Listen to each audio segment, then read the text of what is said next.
साझा न्यूनतम कार्यक्रम क्या बना है वो बताया जाएगा शपथ ग्रहण के बाद। फिलहाल कुछ नहीं बताया जाएगा। 1 तारीख को शपथ ग्रहण समारोह होगा। 11 बजे का वक्त भी निश्चित कर दिया गया है।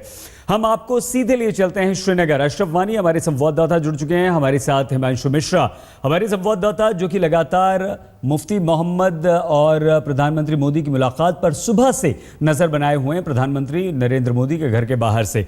तो हिमांशु, सबसे पहले आप, क्या सारी बातचीत हो गई? और अगर साझा न्यूनतम कार्यक्रम को शपथ ग्रहण के बाद बताया जाएगा, इसका मतलब क्या निकालें? साफ निकाला जाना चाहिए।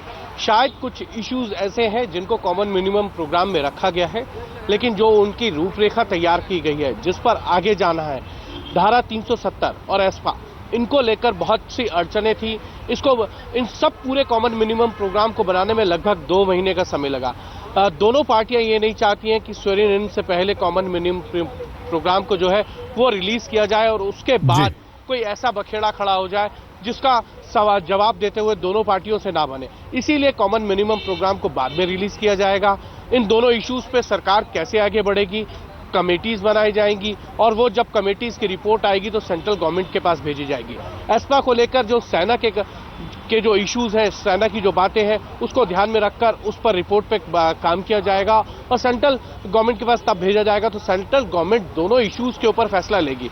ये एक तरीके से कहा जा सकता है कि बीच का रास्ता निकाला गया है और इसीलिए सब कुछ तय होने के बाद ही मुफ्ती मोहम्मद सईद की मुलाकात प्रधानमंत्री से हुई। उससे पहले महबूबा मुफ्ती 2 बार अमित शाह से मुलाकात कर चुकी थी। उनके जो लीडर्स हैं वो राम माधव से लगातार टच में थे कॉमन मिनिमम प्रोग्राम को लेकर। कॉमन मिनिमम प्रोग्राम जब तक फाइनल नहीं हुआ तब तक मुफ्ती मोहम्मद सईद जो है वो प्रधानमंत्री नरेंद्र मोदी से मिलने नहीं आए और अब जब आए तो सब कुछ फाइनल होने के बाद आए और 1 तारीख को शपथ लेनी है और उस शपथ ग्रहण समारोह का निमंत्रण जो है उन्होंने प्रधानमंत्री को दिया कि वो आए और शपथ ग्रहण समारोह की शोभा बढ़ाएं। सही, बिल्कुल हिमांशु बने रहिए। अशरफ, कश्मीर में बीजेपी के साथ मिलकर सरकार बनाने का फैसला पीडीपी को कितना मुश्किल से करना पड़ा होगा या आसानी से यह फैसला उन्होंने कर लिया? कितनी मुश्किलें हुई होंगी इस फैसले को करने में? अशरफ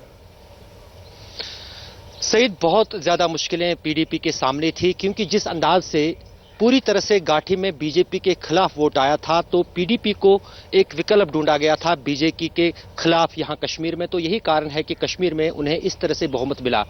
कहीं ना कहीं दोनों पार्टियों की विचारधारा जो है बिल्कुल अलग है और यहां तक कि जो चुनावी वादे दोनों पार्टियों के थे वो एक दूसरे के खिलाफ थे, लेकिन हालात ने और मैंडेट ने किसी हद तक इन दोनों पार्टियों को उस जगह पर खड़ा कर दिया जिसमें उन्हें बीच का रास्ता निकालना पड़ा। और यही कारण है, जैसे हिमांशु भी बोल रहे थे, कि 2 महीने से भी ज्यादा समय लगा किसी मध्य रेखा या मिडल रास्ते पर लेकिन जल्दी से अशरफ ये बता दीजिए कि क्या पीडीपी अपने उन वोटर्स को, कश्मीर की जनता को जिन्होंने बीजेपी के खिलाफ उसे वोट दिया है, समझा पाएगी कि हम आज उसी बीजेपी के साथ हाथ मिला रहे हैं? कैसे समझाएगी पीडीपी? सईद, बिल्कुल मुफ्ती मोहम्मद सईद के जो प्रधानमंत्री से मिलने के बाद बातें सामने आई उसमें तो कहीं ना कहीं लग रहा है कि जो दोनों का कोएलिशन हुआ है उसमें पीडीपी किसी हद तक अपनी मांगे बीजेपी से मनवाने में कामयाब रही है।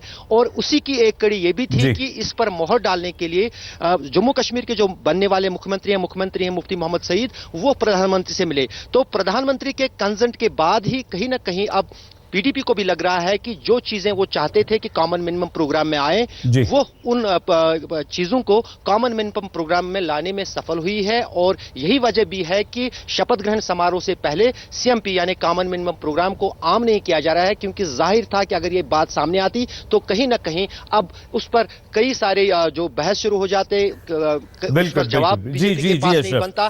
तो जो